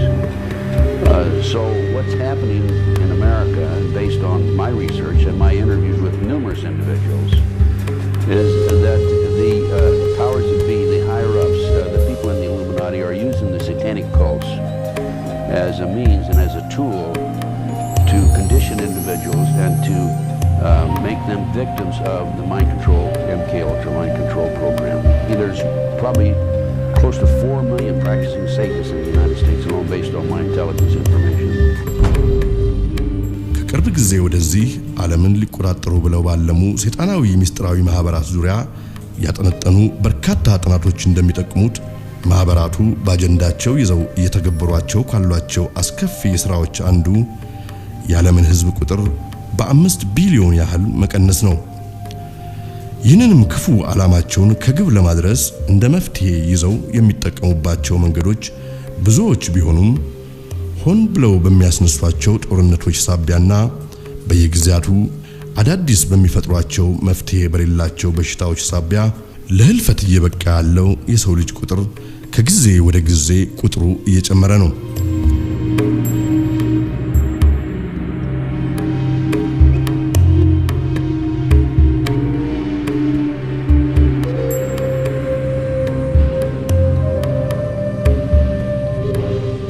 በስራዬ እንዳየሁትና ብዙዎቹንም በሲአይኤ የተደረጉ ሚሽኖችን በመሪነት ደረጃም ተቀምጬ እንዳስፈጸምኩት በሲአይኤ የተሰሩትና እየተፈጸሙ ያሉ ስውር ስራዎች በሙሉ እንዴት አድርገን በሶስተኛው የዓለም ክፍል ያሉትን መንግስታትና ህዝቦችን እርስ በርሳቸው ማጋጨትና ደም ማፋሰስ እንዳለብን የሚያስችሉ ክፉ ስራዎችን በመፈጸም ላይ የተመሰረቱ ናቸው። ለህዝቦቻቸው በቅንነት የሚሰሩ መንግስታትን ገርስሰን ከስልጣናቸው በመጣል ለራሳችን ዓላማ አገራቱና ህዝቡ እንዲውሉ በተደጋጋሚ አድርገናል። የዓለም ህዝብ ህግ ሊፈቅደው የማይችለው ብዙ ወንጀሎችን ፈጽመናል። I think it was in the mid-80s that I coined this phrase, the Third World War, because in my research I realized that we were not attacking the Soviet Union and the CIA's activities. We were attacking people in the Third World. And I'm going to just quickly, in the interest of time, just give you a little sense of what that means, this Third World War. Basically, it's the third, I believe, in terms of loss of life and human destruction, the third bloodiest war in all of history. They undertake to run operations in every corner of the globe. They also undertook the license of operating just totally above and beyond U.S. laws. They had a license, if you will, to kill, but also they took that to a license to smuggle drugs, a license to do all kinds of things to other people and other societies in violation of international our law and every principle of nations working together for a healthier and more peaceful world. Meanwhile, again, they battled to convert the U.S. legal system in such a way that it would give them control of our society. He said in the 14 years before he did his investigation that he found they had run 900 major operations and 3,000 minor operations. And if you extrapolate that over the whole period of the 40-odd years that we've had a CIA, you come up with 3,000 major operations and over 10,000 minor operations. Every one of them illegal, every one of them disruptive of the lives and societies of other peoples, and many of them bloody and gory beyond comprehension almost. Extensively, we manipulated and organized the overthrow of functioning constitutional democracies in other countries.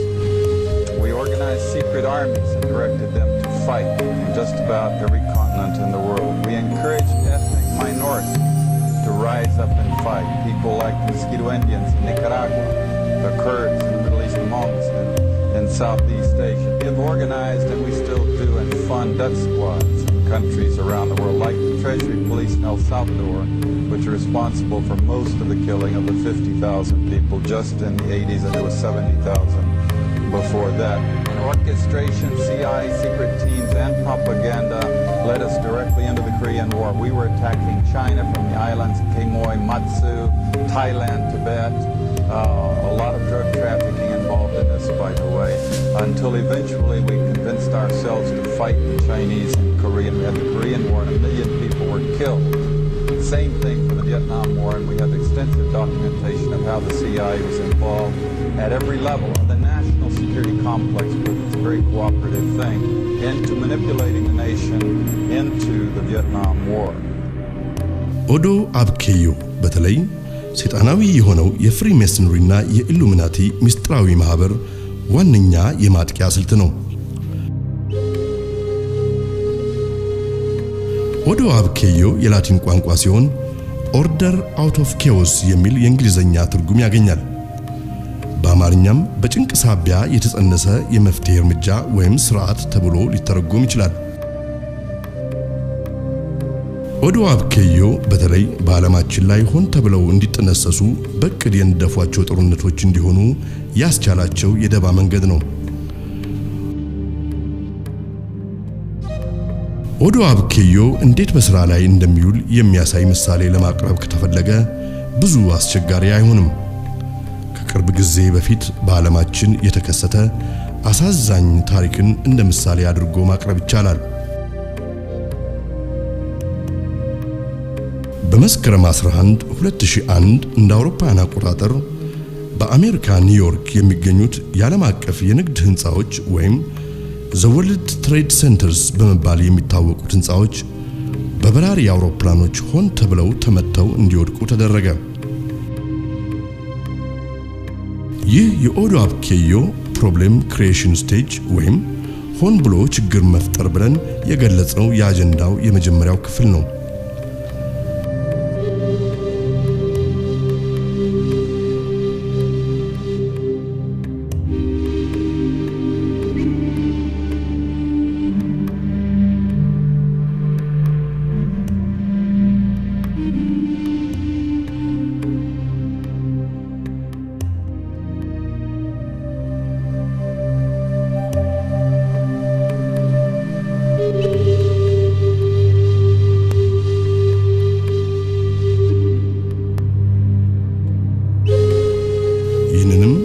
ተከትሎ በሚስጥራዊ ማህበራቱ ቁጥጥር ስር ያሉ የዓለም አቀፍ የዜና ማሰራጫዎች በሙሉ ስለ አደጋው ትልቅነትና ጥቃቱን ፈጽመዋል ብለው ስለሰየሟቸው ቡድኖችና ግለሰቦች ማንነት ምንነት በሰፊው ያናፍሱ ገቡ። ይህ ደግሞ የኦዶ አብኬዮ ሪአክሽን ስቴጅ ተብሎ የሚታወቀው ሁለተኛው ክፍል ነው። በዚህ ክፍል ሚስጥራዊ ማህበራቱ አደጋውን ሆን ብለው ከመፈጸማቸው በፊት እንዲወነጀሉ የሚፈልጓቸው የማህበረሰብ ክፍሎችን ወይም ቡድኖችን ያለ ኃጢአታቸው የሚኮንኑበት ምዕራፍ ሲሆን ይህም በመቀጠል ሊወስዱት በቅድ ነድፈውት የነበረውን አጀንዳ ያለምንም የህዝብ ተቃውሞ ከግብ እንዲደርስና እንዲተገበር የሚያስችላቸው የስልት መንገድ ነው። ሶስተኛው የኦዶ አብኬዮ ክፍል ዘ ሶሉሽን ስቴጅ የተባለው ሲሆን በዚህም ክፍል ሰይጣናዊ ሚስጥራዊ ማህበራቱ ከዚህ ሁሉ ቀድሞ የነደፉት አጀንዳ በህዝብ ፍላጎት የተወሰደ እርምጃ ተብሎ በገሃድ ያለ ከልካይና ያለ ገላጋይ በስራ ላይ እንዲውል የሚያስችል ክፍል ነው።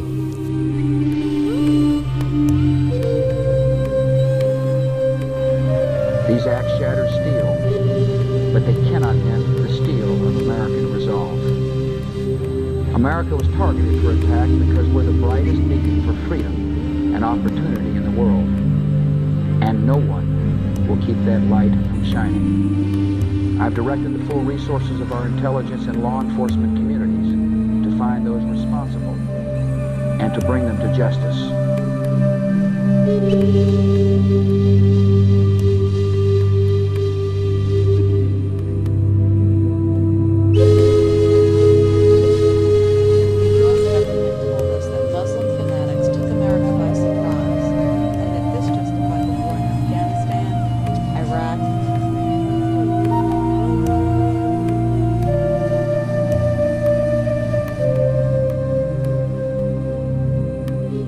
ያለ አግባብ ወረራ ማድረግ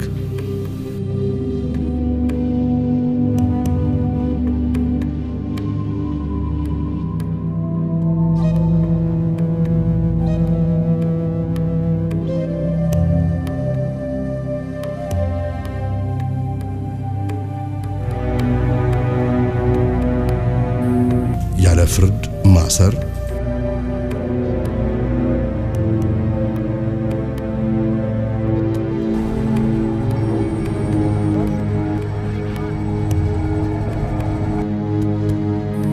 ያለ ፍርድ መደብደብ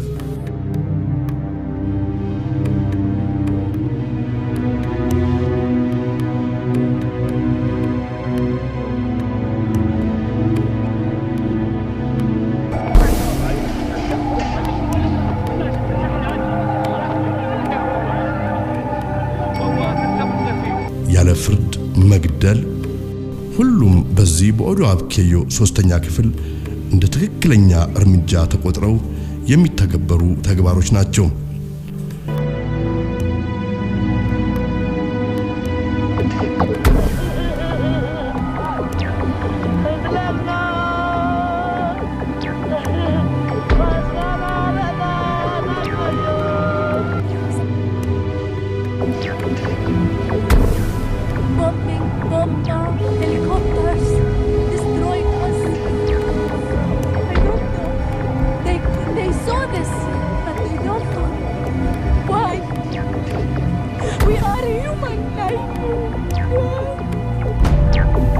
ይህ የኦዶ አብኬዮ እርምጃ በተመሳሳይ መልኩ በሐምሌ 7 2005 እንደ አውሮፓውያን አቆጣጠር በእንግሊዝ ዋና ከተማ በሎንዶንም ዳግም እንዲተገበር በመደረጉ ጉዳዩን ይበልጥ ግለት ሰጥቶታል።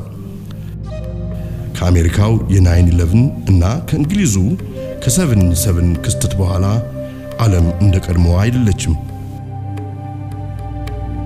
What's your point today? What do you want to accomplish today? My point is, I wanted you to go down there and look for your family members. 9/11 isn't true. Bull crap! It wasn't. This isn't true right here. No, it's just tell me that's fake. Why? Tell me that's why fake. It happened and who was responsible. Okay. The U.S. government. It's not about blame America first. The U.S. government. The 9/11 was the U.S.'s Reichstag fire. Oh, crap. I'm going to go and watch your words. Keep speaking, but you better tell the truth. And all you're doing is bringing against America. What do you think we're doing right as a nation? Because obviously the CIA is Here's the thing. Our definition of patriot is a little bit different. I believe that we should be patriots. As opposed to, obviously someone. I think we should be patriots, not blind nationalists. Oh, come on. Not blind nationalists. Thomas Paine said, the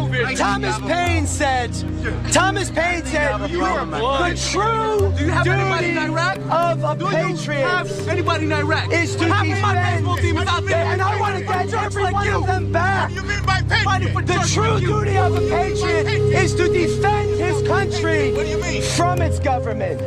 Someone who speaks the truth when their government is doing the wrong thing. Someone who speaks the truth, especially here. Especially here. We've got to take 9/11 back. There's enough reason to think that there is a very good chance that there was prior complicity in this, in the sense of opening the door in the way of a Reichstag fire. 9/11 has been used as a justification for foreign and domestic policies that in many cases the public as a whole has not called for, doesn't agree with. The American people have proved to be amazingly tolerant. They have not gotten terribly upset about the fact that they were deliberately lied to go to war in Iraq. They are tolerant of a number of other horrible things that they have learned about. There is one thing they will not tolerate. If the truth about 9/11 is revealed, it will reveal the values on which this American global domination project is built. As monstrous as the forces appear to be ranged against us, everything is subject to change.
And just sleep down there for a second. As you do this, you just need to focus on me for a second. I'm not really going to hypnotize you. All I'm going to do is just placing you into a state where you can really focus and concentrate on what I'm doing.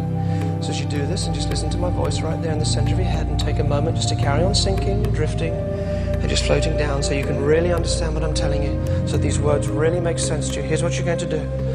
Face the front for a moment, then look up at me, take a deep breath in, and then sleep, and just sink right the way down and right the way deep. And right the way sound asleep. Again, still hearing, understanding everything that I do. And again, I'm not really hypnotizing you. I'm synchronizing you over here with Christian. So this በ18ኛው ሺህ መጨረሻ አካባቢ ፈረንሳዊ የሕክምና ፕሮፌሰር በርናርድ ሃይን ሂፕኖታይዝድ በሆኑ ሰዎች አእምሮ ላይ የተፈለገን አዲስ ሐሳብ ማስረት እንደሚቻል የሚያመላክት ጥናታዊ ጽሑፍ አቀረቡ። There's this kind of diabolical interest in doing experiments on human beings and having that power and control over them. ታወቀውን በመጽሐፍ ቅዱስም በዮሐንስ ራእይ ላይ የአውሬው ምልክት ተብሎ የተነገረውን በእጅ ላይ ወይም በጭንቅላት ውስጥ የሚቀበር በአይነቱ ልዩ የሆነ የአእምሮ መቆጣጠሪያ መሳሪያን የሚጠቀም ፕሮጀክት ነው። ማይክሮቺፕ በሬዲዮ ሞገድ የሚታዘዝ መሳሪያ ሲሆን አንዳንዴም RFID ታግ እየተባለ ይጠራል። አስቀድሞ በእንስሳት ላይ ይደረግ የነበረ ሲሆን በአሁኑ ወቅት ግን በሰዎች ላይ እየተደረገ ይገኛል። objective was to see if stimulation of the bull's midbrain could short-circuit the rage signals, stopping the bull before it reached the matador. After the bull had recovered from the implantation and in mid-charge, the button was pressed. The bull's aggression ceased instantly. A clearer experiment was performed with cats. In this classic example, the hypothalamus, the rhythm maker, was implanted with electrodes.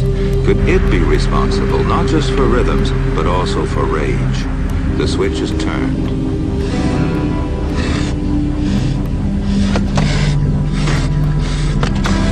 Then the switch is turned off. So indeed, the hypothalamus does control certain types of aggression.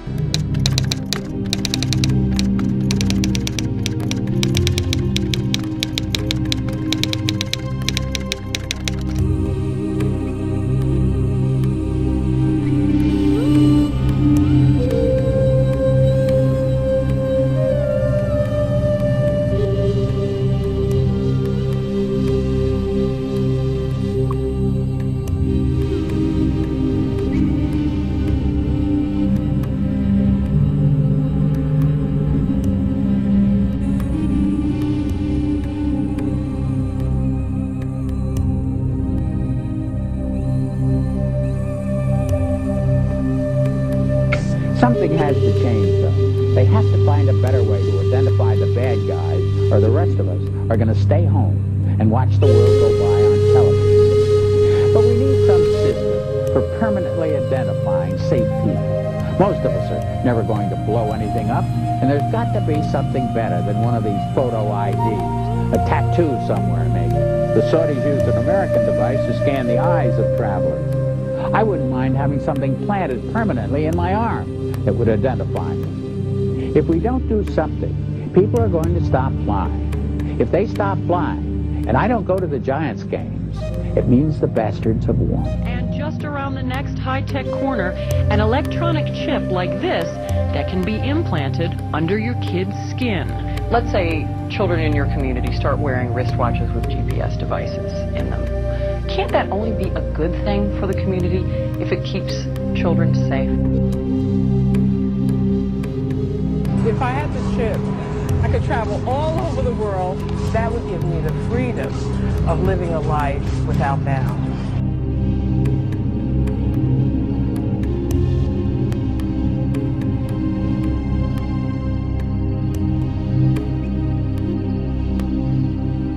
ቀደም ሲል በሂትለር ተጀምሮ የነበረውና የከሸፈው በዝርያቸው በባህሪያቸውና በተግባራቸው ከወደቁት መላእክታን ወገን በሆኑት ቡድኖች እየተሰራ ያለው ስራ በሙሉ ዘ ኒው ወርልድ ኦርደር እየተባለ የሚታወቀው ሰይጣናዊ የዓለም መንግስትን በዚህ ዓለም እውን ለማድረግ የሚያስችላቸው የደባ ተግባር ነው።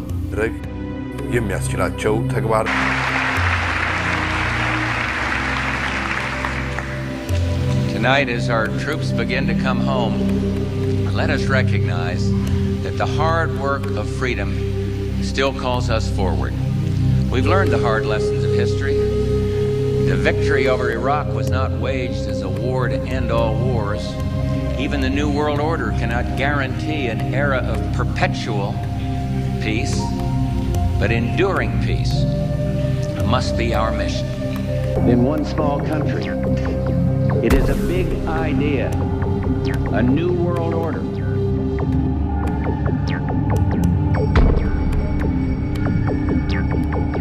And this is the best chance to begin to establish the new world order.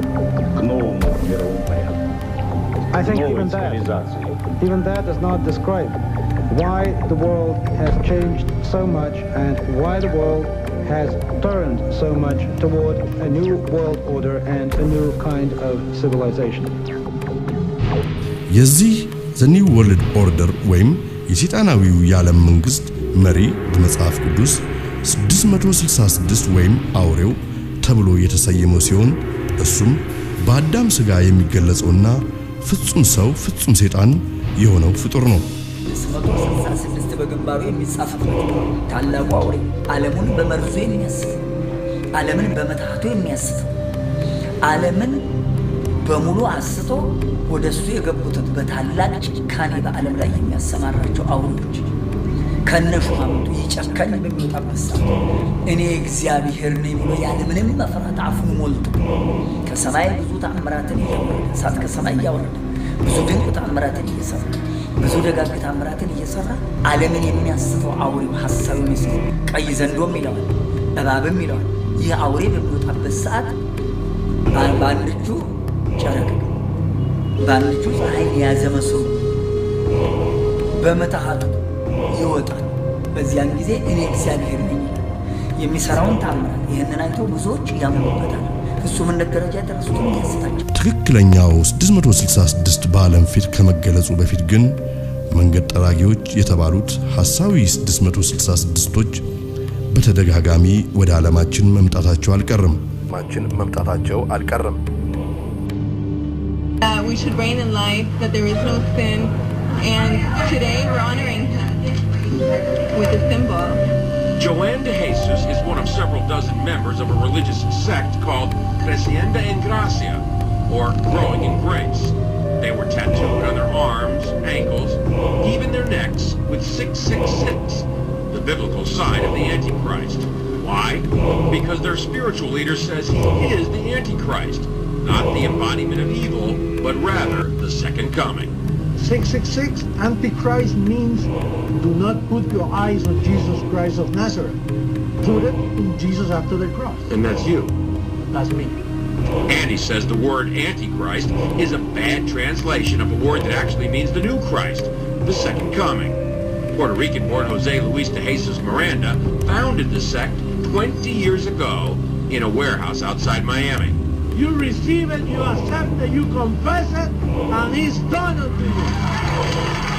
The charismatic 61-year-old de Jesus claims millions of followers, most in Latin America. His sect does have hundreds of churches, cable TV stations, and says it brought in $1.4 million in donations last year. And he boasts of a rapidly growing presence in the United States. In an interview with us in September, he declared, I do greater things than Jesus does, much greater. Now, sporting his new tattoos, Seis, triple S. De Jesus says those expecting the second coming of Christ on a cloud with angels have misinterpreted what Jesus himself said. He said it. You won't see me anymore because he will come in another body, which is me. If somebody tells us, listen, drink some Kool-Aid and then we'll go to heaven, that's not true. We are already in heavenly places. De Jesus preaches that heaven can be found here on earth simply by following him. There's no sin and there is no hell. And that's part of why he's attracting so many followers. But marking your body with 666 seems an unusual way to show you're a Christian. The second coming of Christ. His name is Jose Luis de Jesus Miranda, but his followers call him Apostle, Dad, or simply Jesus Christ Man. He is God. He is God. በአሁኑ ወቅት ስለ እውነት መመስከር ብሎም የአውሬውን ሰይጣናዊ መንግስት መቃወም በአጠቃላይ ቴሮሪስት ወይም ወንበዴና ሽብርተኛ የሚል ስያሜ ሊያሰጥ ይችላል። እያሰጠም ነው። Either you are with us or you are with the terrorists. እነኚህ ለሰይጣን ያደሩ ወገኖች ከመጀመሪያውም ቢሆን መጽሐፈ ሄኖክን ከዓለም ፊት ለማጥፋት ያደረጉት ጥረት የነርሱን ምንነትና ማንነታቸውን ወደ ብርሃን የሚያወጣ ጽሑፍ ስለሆነ ነው። በመጽሐፍ ቅዱስ ጸሐፍት የተባሉትና የእግዚአብሔር ምስክሮች የተባሉት ሄኖክና ኤልያስ በመጨረሻው ዘመን ከአውሬው ጋር ለመፋለም በዚህ ዓለም ዳግም በሚገለጡበት ጊዜ አውሬውና ተከታዮቹ ወንበዴዎች ወይም ሽብርተኞች የሚል ስያሜ እንደሚሰጧቸው አስቀድሞ ተነግሯል። የመንቃት ሰዓት አሁን ነው። ሁላችንም ከተኛንበት የቀን እንቅልፍ ነቅተን የድርሻችንን ልናደርግ የተገባን ሰዓት አሁን ነው። ጆሮ ያለው ቢኖር ይስማ፣ ዘመኑንም ይዋጅ። is more than one small country. It is a big idea, a new world order. Señora Presidenta. Madam President, Excellencies, heads of state, heads of government, high representatives of the governments of the world. The devil is right at home. The devil himself is right in the house. And the devil came here yesterday. Yesterday, the devil came here. Right here. Right here. And it smells of sulfur still today. This table that I am now standing in front of. Yesterday, ladies and gentlemen, from this rostrum, the President of the United States, the gentleman to whom I refer as the devil, came here.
where the rhetoric of the war on terror provides cover in the scramble for Africa's oil. We connect the dots. You are here on the map. Tonight, Africa's ungoverned spaces. We translate Washington's newest addition to the lexicon of intervention. We talk to a former top-ranking UN official with a very undiplomatic take on the Pentagon's plans for a new military command in Africa. Then, a special documentary report on the invasion of Somalia, the first field test of America's new strategy. And then we wrap up the map and roll out a slideshow of our greatest hits and bits.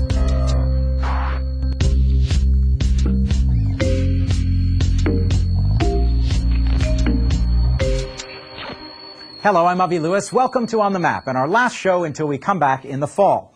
One of the things we've been trying to do on this show is provide a little daily translation. Translation of those key phrases, those neutral-sounding bits of code that get slipped into the news flow to dress up agendas that would rather not go around naked. Well, we found another one that we'd like to unpack tonight. The phrase is ungoverned space.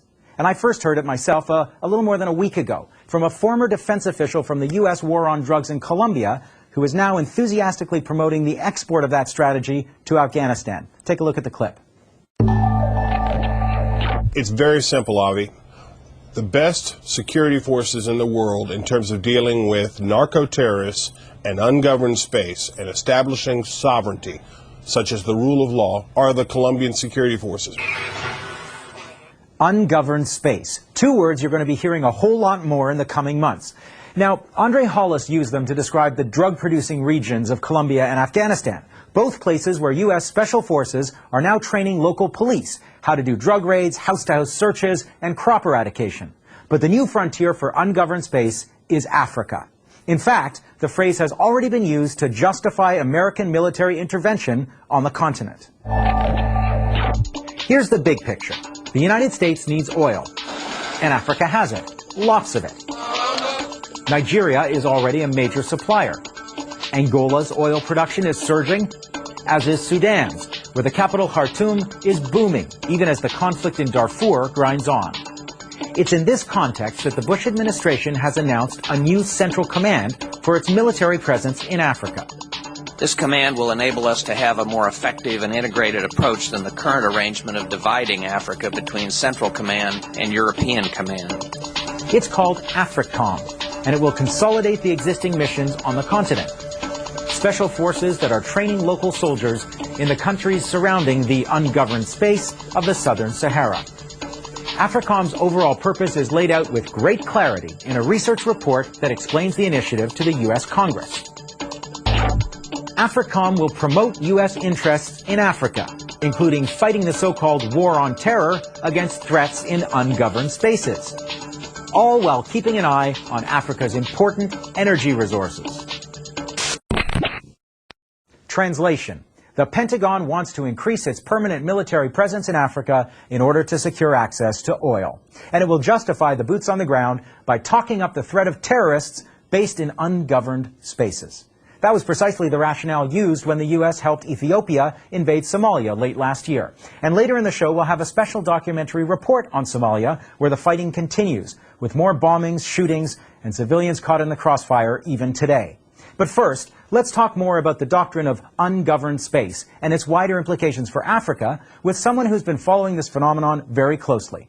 Salim Lone is a 21-year veteran of the UN system. His last post was as head of communications for the UN mission in Iraq, and he joins me tonight from London. Salim, welcome to On the Map. Well, I'm delighted you're doing this, Avi. Let's start with the Department of Defense definition of ungoverned spaces. Let me read it to you. Ungoverned spaces are physical or non-physical areas where there is an absence of state capacity or political will to exercise control. Now, I've done my own translation of what ungoverned spaces means. Give us yours. Well, first of all, this word ungoverned spaces sounds like a place you and I would like to go to as tourists. So these are the benign language that the military people use to hide what is in effect going to be some terrible stuff that's coming our way. I mean, basically, there are ungoverned spaces in that sense. What they really mean is they're untended, not ungoverned, because so many governments on the continent are either not interested in or incapable of addressing the very real and compelling humanitarian and development needs of the people. And poverty has gone through the roof in Africa despite good economic growth rates. They're more poor and more intense poverty than there was before. The language of ungoverned spaces, it sounds like a rebranding of the failed states language. This notion of ungoverned spaces is basically another fig leaf to try to dominate Africa. I mean, Africa is the continent at the moment for which both the Chinese, the Americans, and the Europeans are struggling because it is an immensely rich continent. It has all sorts of minerals beyond oil. It is going to be the new scramble for Africa, as we saw over a century ago. Let's talk explicitly about AFRICOM. So the Africa Central Command of the U.S. Armed Forces hasn't been set up yet, but Bush announced it a few months ago. What's your take on AFRICOM and what it's really about? Well, first of all, the only real threat that they could talk about from international terrorism is in North Africa. Always remembering, however, though, that even in North Africa, a lot of the terror is actually created by local conditions, not merely by the American presence or otherwise. But for the rest of Africa, there is actually no need for the United States to worry about terror. I mean, the fear of terrorism, as for example in Iraq, is a code word for domination. In other words, you say there is terrorism there, and then you go ahead and do regime change so that you have a client regime in place which will serve your interests. I think we need to talk about oil because it seems to be, forgive me, under the surface of this whole discussion. Oil generally, as we know, in this day and age, is the #1 commodity. The U.S. went into Iraq to make sure that it had access to vast reserves of oil so that it could compete more effectively with China, with Japan, with Europe. But what has happened since 2003 is that the U.S. hold in the Middle East has been very seriously jeopardized. There is intense hatred and hostility towards the United States. Its future in the Middle East is going to be very problematic. And that is why Africa's oil has become so much more important than it would be in any event. You've got Nigeria, this second to Saudi Arabia, providing oil to the United States. You've got Angola, some say the world's most underreported conflict. There's oil in Sudan with the conflict in Darfur. How does this talk of the United States focusing its military and strategic interests in Africa draw these things together for you? The U.S. is convinced that the way to secure oil is through military means. We have China at this very moment making intense overtures and doing great deals with so many African countries to try to ensure that they get good deals on oil in particular and other energy issues. The U.S. is taking precisely the opposite line. It is just assuming that it will have to protect its oil resources through the use of force. The notion that the best way to ensure oil flowing to you from Africa is to have bases, military bases, is bizarre because it will only ensure that you have more hostility to the United States and much more likely that there will be attacks. I'm not actually known as a defender of U.S. Military doctrine, but the AFRICOM rationale says specifically that military bases are not the goal. Well, this is true. They claim that it's not the goal, and this is another, not only subterfuge, but it's also, in my view, a great disaster, because it seems that these are going to be, as Nicholas Kristof, the New York Times correspondent, said, humanitarian workers with guns. These soldiers of the U.S. are going to actually take part in humanitarian and other developmental activities, completely blurring the line between humanitarian action, which can only be effective if it is independent and not seen as part of a larger scheme of a political organization, of a society, of a region. So, first, the military bases are going to militarize Africa. This is the U.S. trying for long-term mini-occupations or occupations, as they have said now officially in Iraq and Afghanistan, long-term military occupations. They are not going to create development. They're going to create small elites who are going to benefit from these bases. They're going to encourage the African governments who are struggling to come towards some notion of democracy to be more militaristic in their own response to their own people's needs. They're going to create more dictators, as they've already done in Somalia, for example. In Ethiopia, for example. Salim, I know you've written a lot about that conflict, and I want to talk to you more about Somalia a little later in the show. But first we have to take a break, okay? Okay. I learned from him, yes. when we come back.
enough reason to think that there is a very good chance that there was prior complicity in this, in the sense of opening the door in the way of a Reichstag fire. 9/11 has been used as a justification for foreign and domestic policies that in many cases the public as a whole has not called for or doesn't agree with. The American people have proved to be amazingly tolerant.